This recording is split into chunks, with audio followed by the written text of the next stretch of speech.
మర్చిపోకండి, మే 10వ తేదీన ఇప్పుడు నేను చెప్పబోయే పరిహారం ఖచ్చితంగా చేసి తీరాలి. లేదంటే మీకు శనిదేవుడు వీర ప్రతాపం చూపిస్తాడు. సో శనిదేవుడు మీకు శని దోషం చివరి దశలో ఉంది. ఇప్పుడు నేను చెప్పబోయే రాసుల వాళ్ళు ఖచ్చితంగా నేను చెప్పే పరిహారం చేసి తీరాల్సిందే. వాటిలో మొదటిగా మేషరాశి. మేషరాశి జాతకులు ఏలినాటి శని ప్రస్తుతం వీళ్ళు బాధపడుతున్నారు.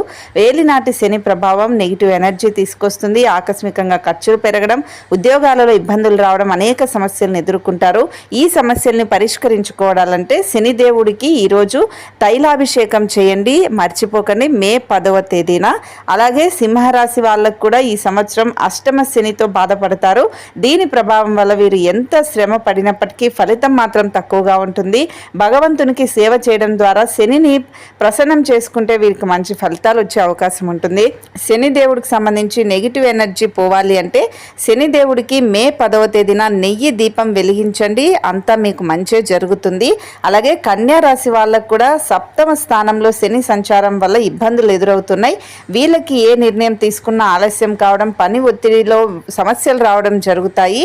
కన్యా రాశి వాళ్ళు శనిదేవుడికి కొబ్బరి నూనెతో మే 10వ తేదీన అభిషేకం చేస్తే మీకు దోషాలు అనేది పోతాయి. మీకు అన్నీ కూడా అనుకూలంగా ఉంటాయి. కాబట్టి ఖచ్చితంగా ఆ రోజు నూనెతో అభిషేకం చేయండి.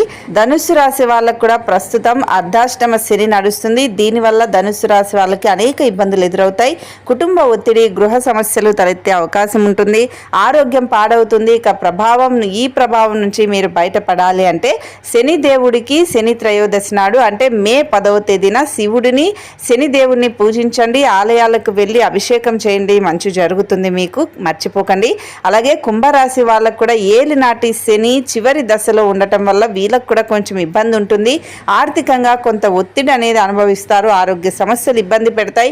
మీరు శనిదేవుడికి నల్లటి వస్త్రాలు, నల్లని నువ్వులు సమర్పించి పూజిస్తే మీకు శని దోషం అనేది పోతుంది. ఆ శివుడి అనుగ్రహంతో మీ కష్టాలన్నీ తీరి మీకు సంతోషం అనేది ఉంటుంది. అలాగే మీనరాశి వాళ్ళకు కూడా 2వ దశ ఏలినాటి శని ప్రారంభమైంది. దీని ప్రభావం వల్ల మీనరాశి జాతకులు వృత్తి, ఆరోగ్య, కుటుంబ సంబంధ సమస్యలు ఎదుర్కొనే అవకాశం ఉంటుంది. వీటి నుండి బయటపడాలి అంటే శని త్రయోదశి రోజు అంటే మే 10వ తేదీన నల్ల నువ్వులు, నీలి వస్త్రాలను ఆ శనిదేవుడికి సమర్పించి అభిషేకం చేయండి. అంతా మంచి జరుగుతుంది. సో అస్సలు మర్చిపోకండి, మే 10వ తేదీన ఇప్పుడు నేను చెప్పిన పరిహారాలు ఈ రాశుల వాళ్ళు తప్పకుండా చేసి తీరాల్సిందే. ఈ వీడియోని తప్పకుండా షేర్ చేయండి.